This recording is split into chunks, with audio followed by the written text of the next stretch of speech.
Well, good morning, Browns fans, and welcome to Behind Enemy Lines. We're talking with Andrew Moore, getting ready for the Browns and Colts. On Sunday afternoon, Andrew covers the Colts for Horseshoe Huddle, the Fan Nation Network channel that's part of our network family. And looking forward to what we think is going to be, frankly, has a chance to be a pretty good game. I know what the storylines are, know what it's like on paper, but in the NFL, man, things don't always go exactly the way you think they're going to go going into the game, and it should be a lot of fun. So, Andrew, thanks for joining us. What's going on? Hey, it's pretty crazy over in Colts land, but honestly, it seems like it's never a dull moment in Colts land. So, but you're absolutely right. I mean, when the schedule came out, you're looking at this as Deshaun Watson versus Anthony Richardson, and now here we are in Week 7, and there's a good chance that we don't see either of those. Definitely on the Colts side of things. So it's going to be a fun game. I think it's going to be a defensive slugfest in Lucas Oil Stadium on Sunday. Both teams still have a lot to fight for, so it's going to be a good matchup. Let's dive into it. I think maybe the way we'll structure this is we can kind of ask each other, maybe 5 questions about each other's team and use that as sort of the basis for the preview. So since you're the guest, I'll put you on the hot seat first. How's that sound? Yeah, that sounds good. All right. So I've honestly, I mean, there's been so much talk nationally about this Browns defense, and rightfully so. I mean, they're off to a historic start. So, really, what's been the key behind this historic start for this Browns defense? I mean, I know they've got talent all across the board, but a lot of times you need more than talent when you're in the NFL. Yeah, I think the key is the defensive line. There are a lot of guys on this defense that were here last year, and I think for a little while the Browns have had a pretty talented roster defensively. But Jim Schwartz. Maybe I should say Jim Schwartz is the key, in addition to a few new guys on the defensive line. But the reality is, Jim Schwartz has come in here, and it feels like he's unlocked everything. He's simplified schematically what the Browns are doing a bit. And he's given these guys a chance to just go make plays. It's not quite as complicated for them as it had been previously. Frankly, I thought the player of the game last week, who maybe didn't get enough attention nationally, was defensive tackle Dalvin Tomlinson. I mean, the guy was a complete wrecking ball. He's an enormous human being, and he takes up a lot of space, and he makes it really difficult to run the ball inside. So, look, it's easy to say Myles Garrett. It's easy to look at Denzel Ward and look, Grant Delpit's having a much better year this year at safety. But for me, it's the combination of Jim Schwartz coming in, changing the scheme, and adding some better talent on the defensive lines. And Darius Smith has also been terrific. Yeah, I think that kind of matches up with what I've seen on film, just preparing for this matchup this week. And when you look at it, I mean, you talked about the defensive line, obviously have some monsters over there. So where in your opinion do you think is the weakness for this Browns defense? Where do you see the Colts being able to attack this defense and trying to make some hay? It's a really good question, because I don't know that I've seen a glaring weakness yet. And I'm not saying that they're not beatable. Obviously, the Browns have lost a couple times already, Mhm. right?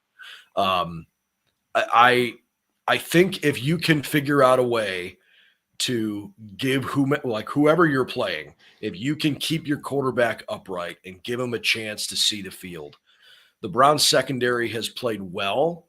Um, I don't know that I feel about the secondary quite the same level of woe that I feel about the defensive line. I think Cleveland's linebackers have done a nice job as well. I mean, there really hasn't been a major glaring weakness in the defense through the first 5 games. That's part of the deal. They've given up 1,002 yards, which is literally the fewest yards that any defense has allowed since 1971, and it's the 3rd best overall effort in that regard since the merger. So, I mean, look, I think if you're going to beat the Browns, it helps to establish a running game, which is really hard to do. You look at what Christian McCaffrey struggled with last week. He had a couple of good runs on his first drive, and ultimately, with a Hall of Fame left tackle blocking for him, 11 carries for 43 yards. I'm not saying that Jonathan Taylor's doomed and he shouldn't even bother coming to the stadium. Like, I'm just saying it is proving to be a very, very difficult defense to move the football against. Yeah, and the Colts had some troubles last week against Jacksonville establishing that running game. Zach Moss had 21 yards, Jonathan Taylor only 19. I mean, the Colts did fall behind early, so they kind of had to abandon the run in a sense just to get back into the game last week. But it'll be interesting to see if the Colts can establish the run against the Browns. And there are some former Colts on that side of the field as well. I mean, Anthony Walker, Rodney McLeod, couple of guys that played really well for this Colts defense. But now I kind of want to transition to the offensive side of the ball. Uh, what's going on with Deshaun Watson? I mean, there's been so much talk about, is he really hurt? Is this more of him just is he actually hurt and wanting to wait till he's 100% to get back, or is there something else going on? So can you kind of shed some light on what's going on with the quarterback that has a fully guaranteed contract? I will do my best, but there are a lot of people in this town that would like to know the answer to that question. Um, we talked to Deshaun yesterday. Here's the latest, straight from the horse's mouth, right? Deshaun stood in front of us and said that it's a rotator cuff injury. It is strained, but that there are micro tears in the joint. And I'm not going to like try to play doctor and explain it on a crazy level. He said that he feels largely okay, but he's not 100% and he can't let it rip. And he said, I don't want to go out there and handicap my team because I don't have, the full ability to make every single throw. It's not like he's playing through an injury on his non-throwing shoulder where it may not directly affect the result of his performance. The guy, I'm not willing to question his toughness. He's played through some pretty nasty things over the years. So I really don't think it's an issue of does he actually want to play. That's I have a hard time believing that. It is really frustrating to have the medical staff clear you and then to find out that you are simultaneously, as the team has said, functionally not ready to play. So he's medically cleared, but functionally not cleared. Deshaun said in his own research, he's read that it could be 4 to 6 weeks. He stood up in front of us yesterday after not talking last week. And obviously we didn't hear from him during the bye week. So it had been 3 weeks since he had spoken. And he essentially said, it could be today, it could be tomorrow, could be Sunday, could be a couple weeks from now. And I was like, oh, okay, well, that literally narrows down nothing. Terrific. So I think there's a lot of people frustrated because they want him to be on the field. They want this thing to click. The Browns are coming off of a really emotional, awesome win that has kind of put the rest of the NFL on notice with the way Cleveland's playing defense. And there are a lot of people that feel like maybe the season, hit a serious roadblock in week 2 when Nick Chubb got hurt.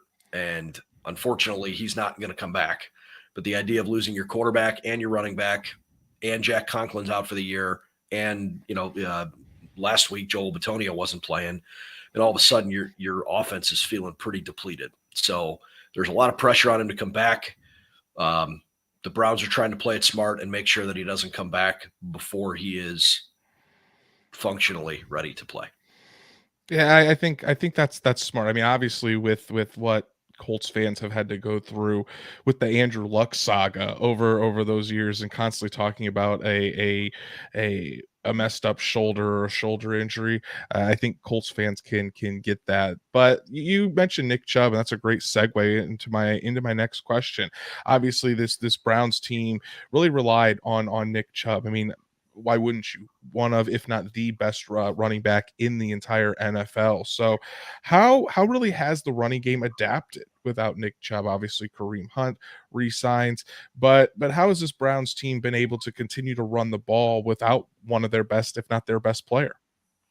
I would say they have tried really hard and they've moderately adapted, but you can't replace a guy like Nick Chubb with one dude. It just doesn't really work that way. He's too talented. He's too elite. You're not going to make up all those carries with one guy. I think the Browns need help at running back. Frankly, there was a lot of smoke about, hey, if Jonathan Taylor really wants out of Indianapolis, like, let's make a deal. Let's figure this out. Obviously, that didn't pan out. The Browns like their running back room. At least that's what they've said externally, and I do believe that they genuinely like Jerome Ford. And certainly seem to think highly of Kareem Hunt, the way they brought him back. Um, it's just frustrating because they have not been able to run the football the same way they did with Chubb. That's, to me, that's their Achilles heel right now. Assuming Deshaun comes back soon and this offense can figure it out a little bit through the air, because Deshaun hadn't played magnificent football either. I mean, he was fine. I didn't look at him and think, whoa, this guy's a liability. But he needs to keep taking steps forward. But there is a hole right now on this team at running back. And I don't mean that personally toward Jerome Ford or Kareem Hunt. I actually thought they ran better last week against San Francisco than I expected, frankly. I'm hopeful that'll be a good jumping off point, but it has been troublesome here running the ball ever since Chubb got hurt. And I think that definitely takes away some of the potency that this Browns offense at full strength can have. So my last question for you today, and this can be offense or defense.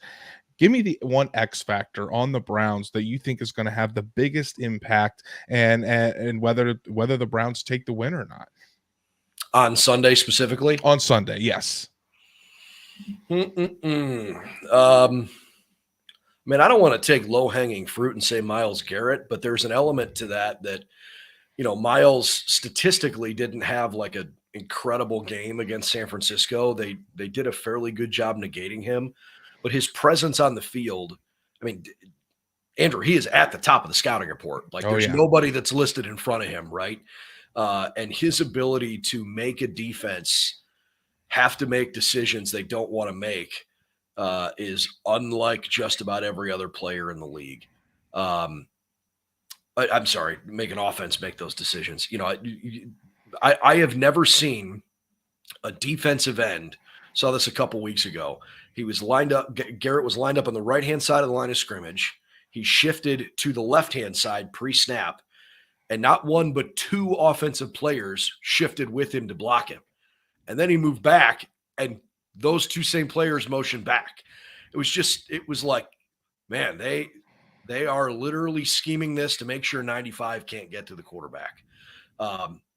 I think the difference this year is that the Browns defensive line is good enough that when Myles draws that extra hat, that extra attention, those other guys are creating some serious pressure. So Myles is a legitimate NFL Defensive Player of the Year candidate. I thought he played well, but maybe not elite against San Francisco at a couple of offside penalties, which were frustrating. But to me, he's the X factor when he's on the field, because he is a rare player. And, you don't want to get too far ahead of yourself, but he is on a trajectory that's going to end up in Canton if he keeps this up. I think that's going to be a huge challenge for the Colts this Sunday. I mean, we talk about left tackle Bernard Ryman has really ascended, and I think he is asserting himself as a franchise left tackle. He got burned by Josh Allen last week, but he's been pretty good to start his sophomore campaign. Braden Smith off the right tackle, there's a chance he does not play. If he doesn't, Blake Freeland, the rookie 4th round pick out of BYU, will get the start at right tackle. Could be a challenge for Blake Freeland to really put up a fight against Myles Garrett. We saw it a few weeks ago when Blake Freeland tried to block Aaron Donald. Didn't really go well for the Indianapolis Colts. So the Colts are definitely going to have to scheme and try to make sure they give help to their tackles, whoever is going up against Myles Garrett. Yeah, no doubt. All right, role reversal time. Let's start at quarterback. The Colts have kind of been in like quarterback purgatory ever since Andrew Luck left. And I guess it's just this simple. Do you feel like, and I know it's a tough topic right now with Richardson's injury, do you feel like they finally have an answer with Richardson long term? I do, and for multiple reasons. You know, I want to start. We'll start with what's happening on the field. I mean, you had all these reports coming out that Richardson was raw. He might need to sit for a quarter, half, maybe even the full season, and that just hasn't been the case. The moment he stepped into the Colts building, he has been a consummate professional.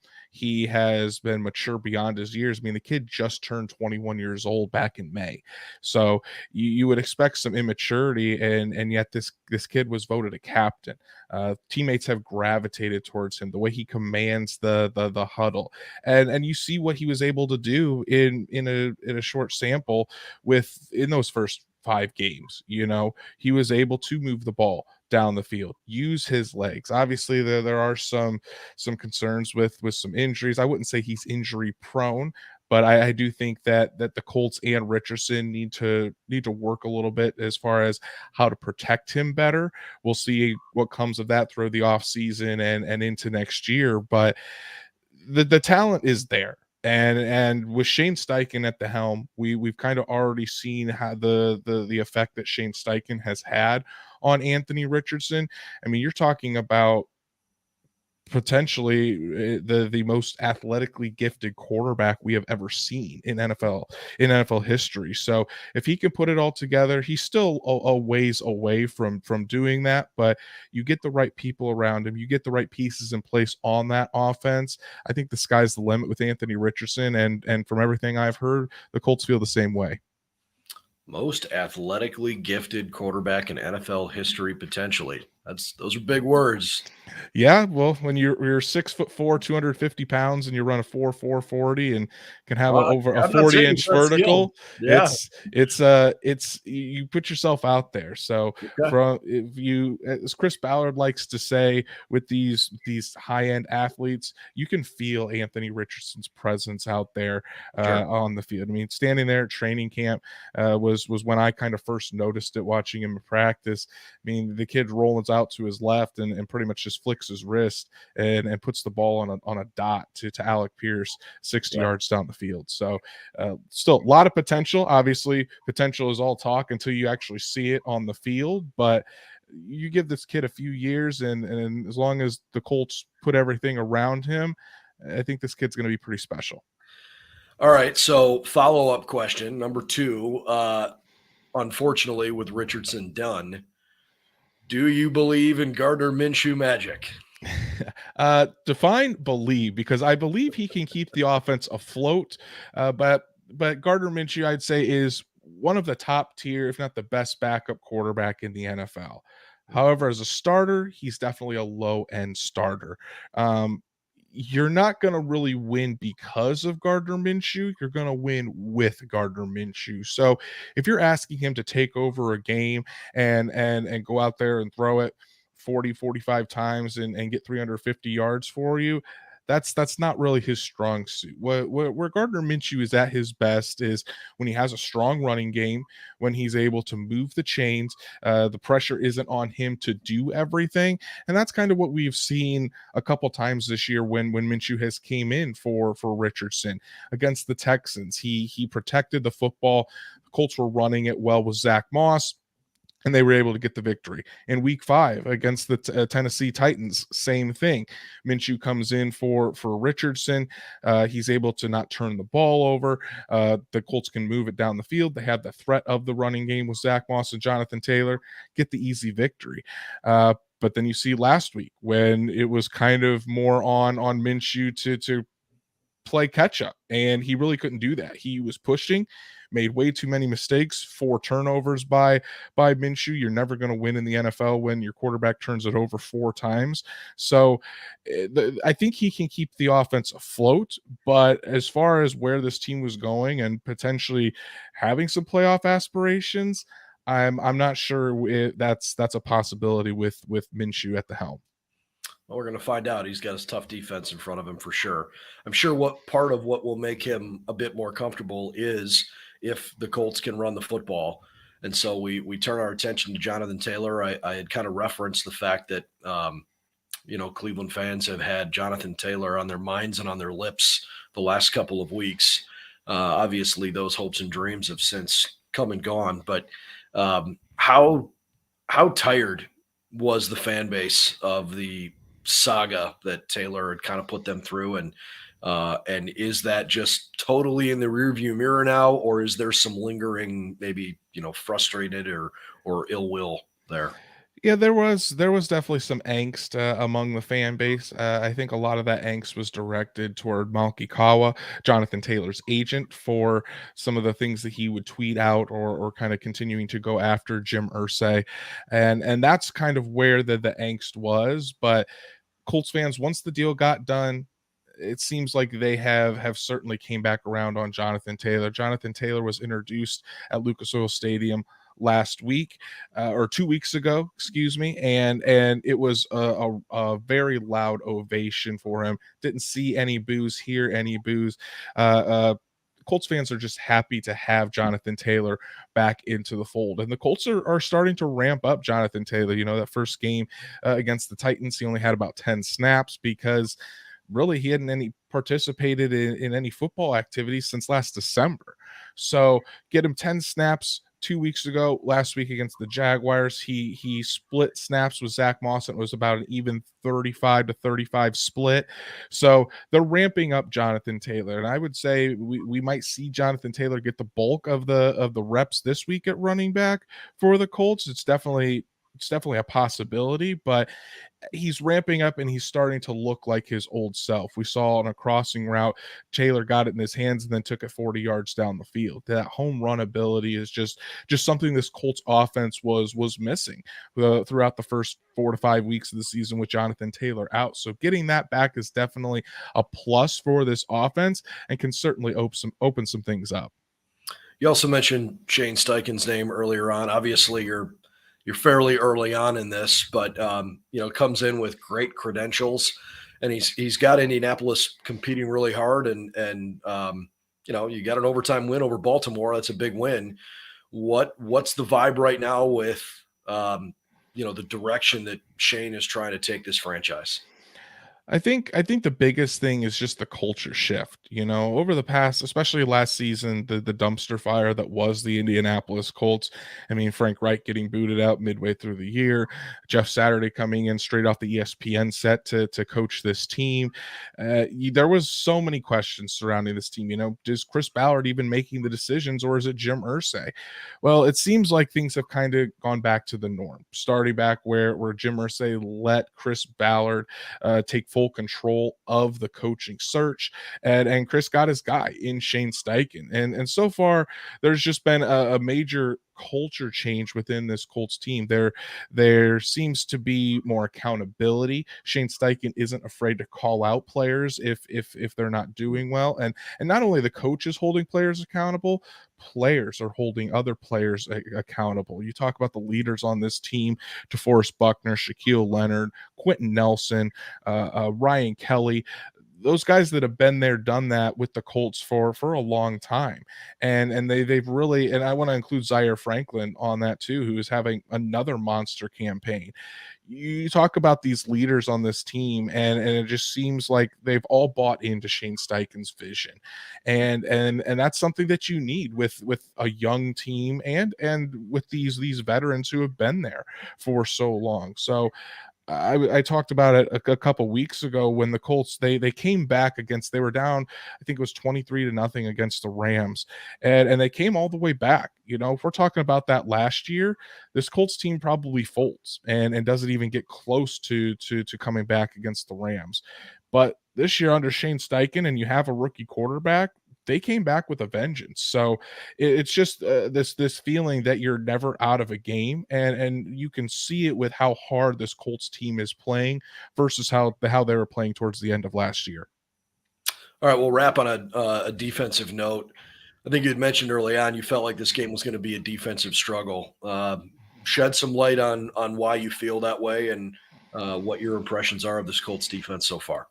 This Colts defense, the front seven has been impressive. There's going to be a hole without Grover Stewart in there after being suspended this week, but DeForest Buckner has looked good. You see the edge rushers and Kwity Paye kind of having a breakout third season. Samson Ebukam was a great signing from the San Francisco 49ers. They've been able to get consistent pressure on other teams' quarterbacks, and when you combine that with the fact that the Colts are, I think, tied for ninth in the NFL as far as yards per carry allowed. It's the front seven has really been driving this thing.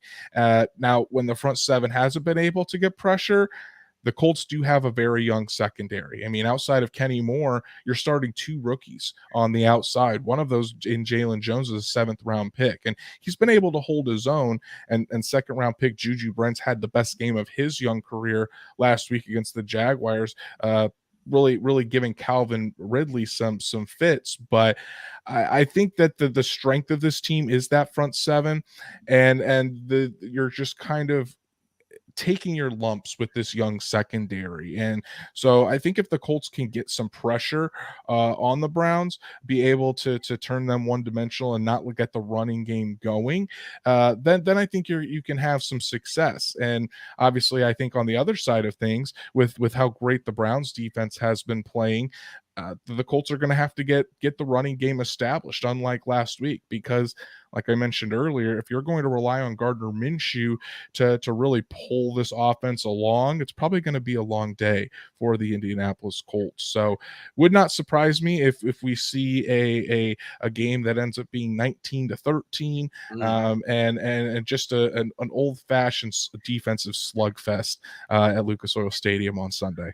Andrew Moore hammering the under. I think it was like 39.5. He is all about taking the under here this weekend. Andrew, where can everybody that's paying attention here to this video, where can they find your work?